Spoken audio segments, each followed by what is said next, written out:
The National Theatre's production of War Horse beamed attention on Michael, and without wanting to embarrass him, I think it's fair to say that he has become one of our national treasures.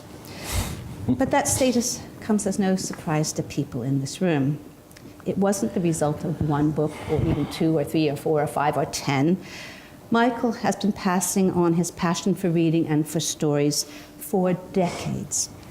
Generations of children, their teachers, and their parents have been transformed by his words and his commitment.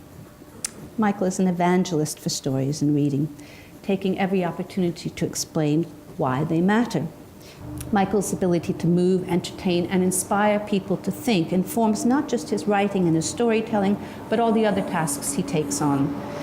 His efforts were probably most visible during his period as Children's Laureate, when, as the official spokesperson for children's books in the UK, he reminded us regularly of the importance of stories from the beginning to the end of life.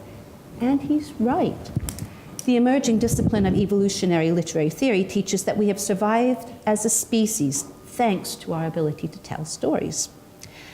Rather than letting their young make mistakes and be exposed to danger, our distant ancestors used storytelling to communicate accumulated knowledge, recent and past. This so-called cognitive revolution occurred some 70,000 years ago, but storytelling continues to help us make sense of the world and pass on knowledge in ways that children can remember. Now, I know this because as a professor of English literature, this is what I study professionally.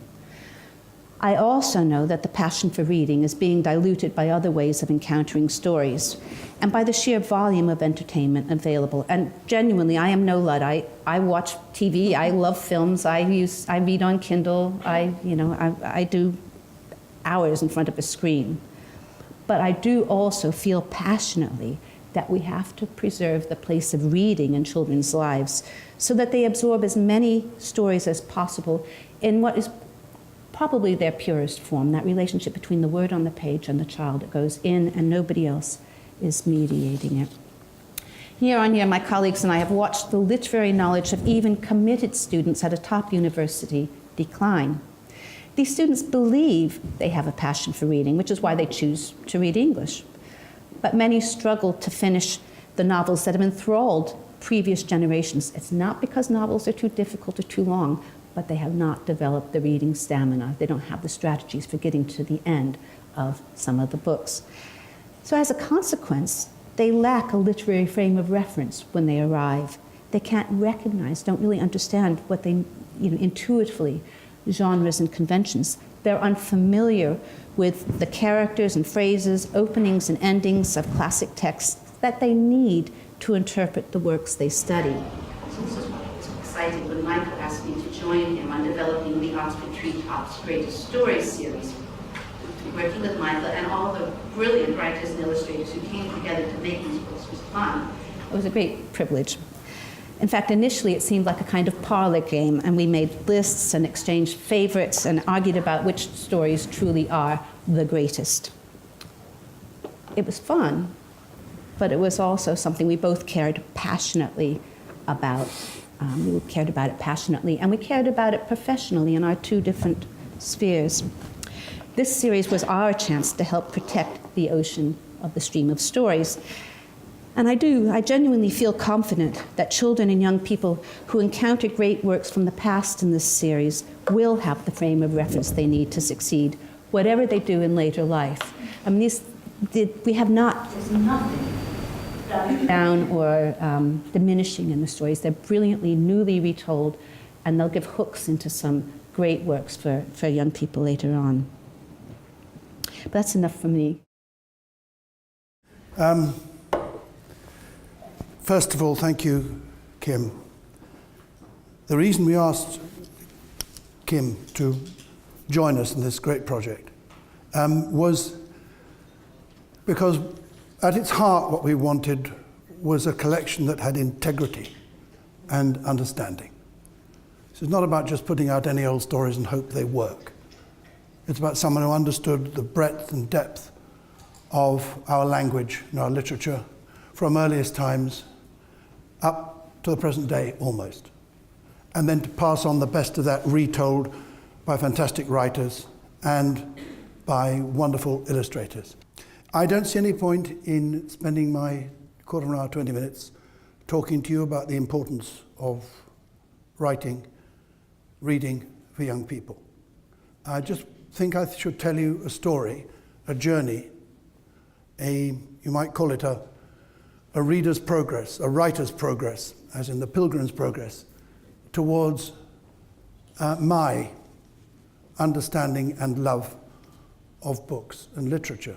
But I will start you at the beginning, where it all should start.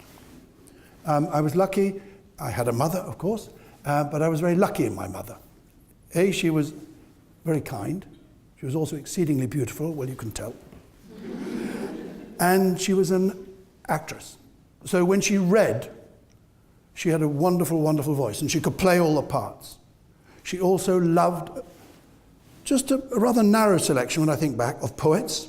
It would have been Masefield, it would have been Kipling, it would have been Walter de la Mare, Wordsworth, Shakespeare. And she loved stories. And she would sit on our bed at night, my brother Peter and myself, and she would tell us these stories, read us these stories, read us these poems. We loved it.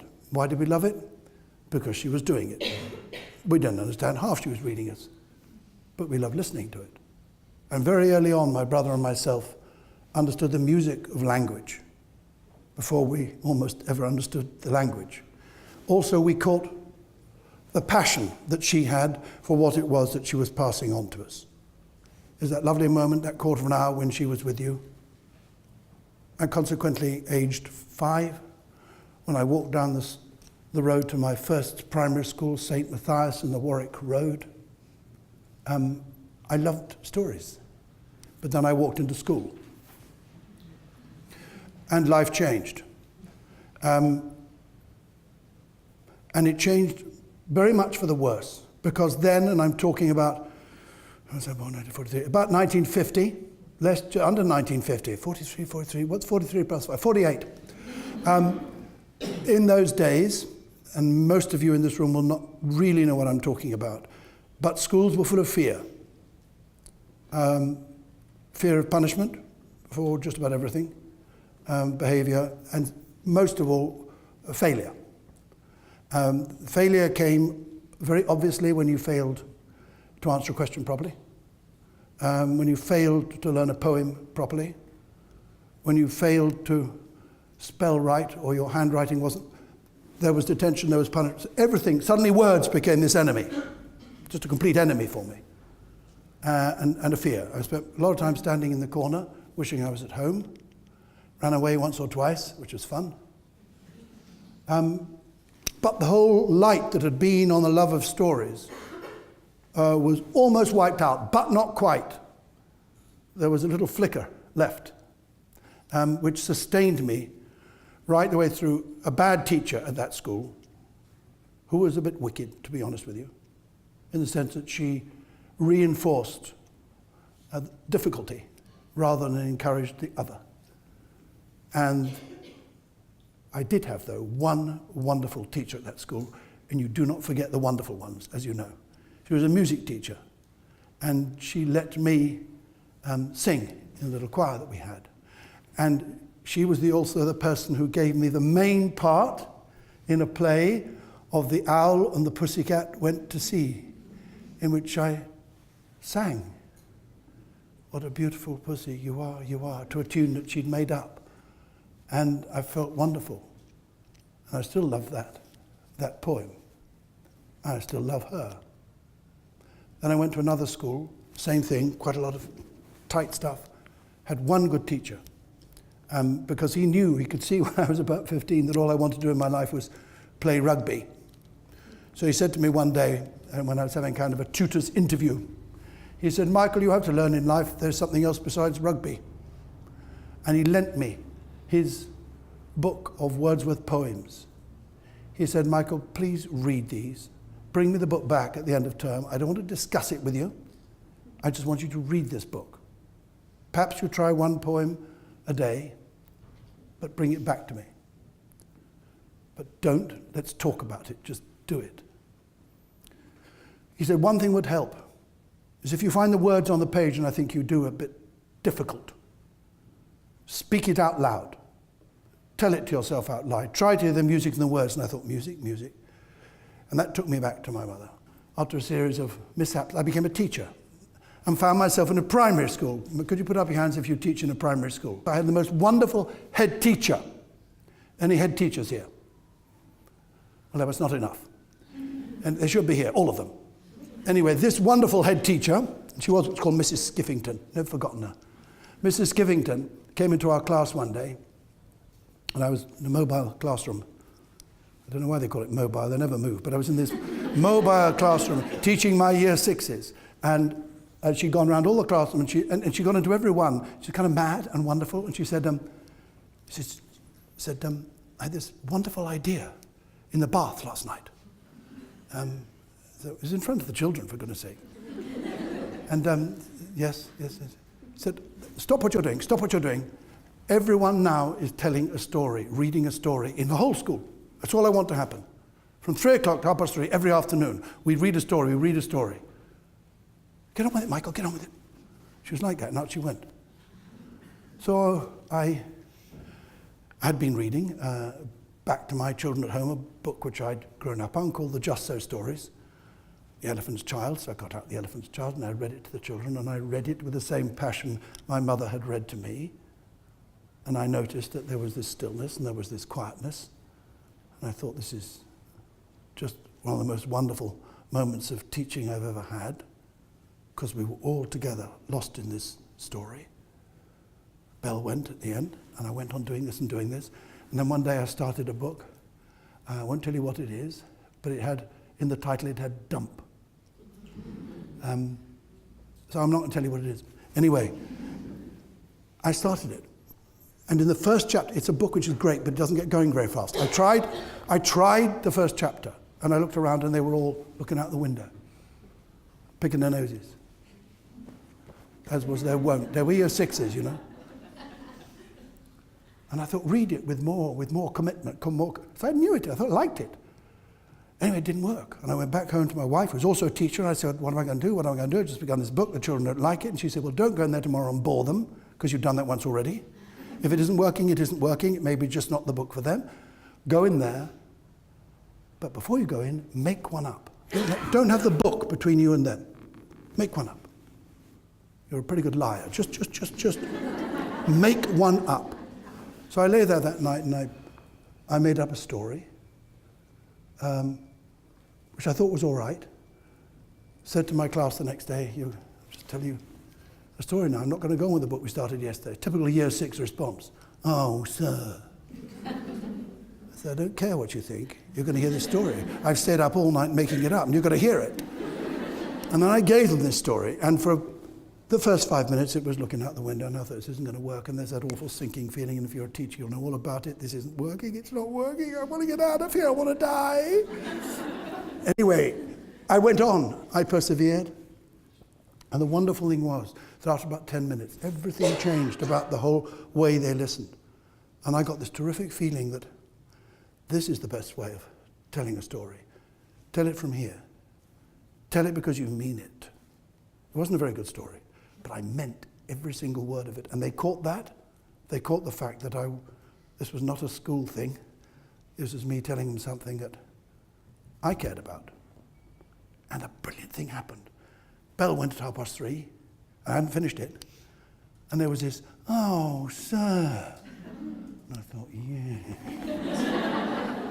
When I was little, I got a lot of confidence from something which would be very disapproved of now. It was for a series called Classics Illustrated.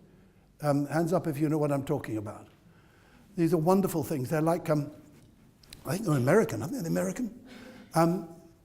There were books about this shape, with pictures all over and little bubbles for the speech.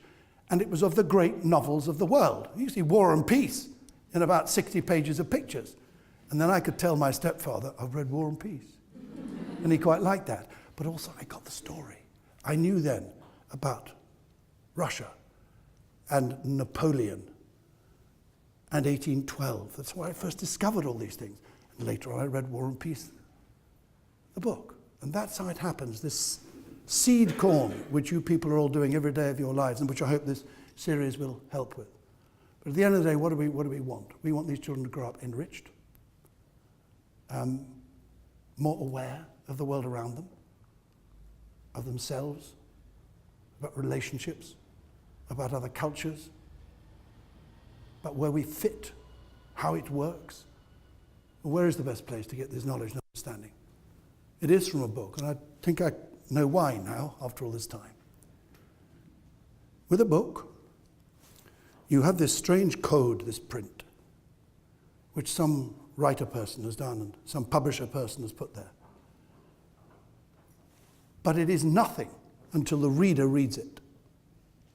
Once the reader brings his or her imagination to it, that's when the words come alive. And because of that effort of imagination, what seems to happen is that we see and hear the story much more deeply than you ever can in any other medium. And I've had a little experience of theatre and a film, and I'm still here to tell you that that extraordinary effort that a reader has to make is what is so, so important, because the author has left it to you to make of this what you will make of it. And none of us will make the same thing.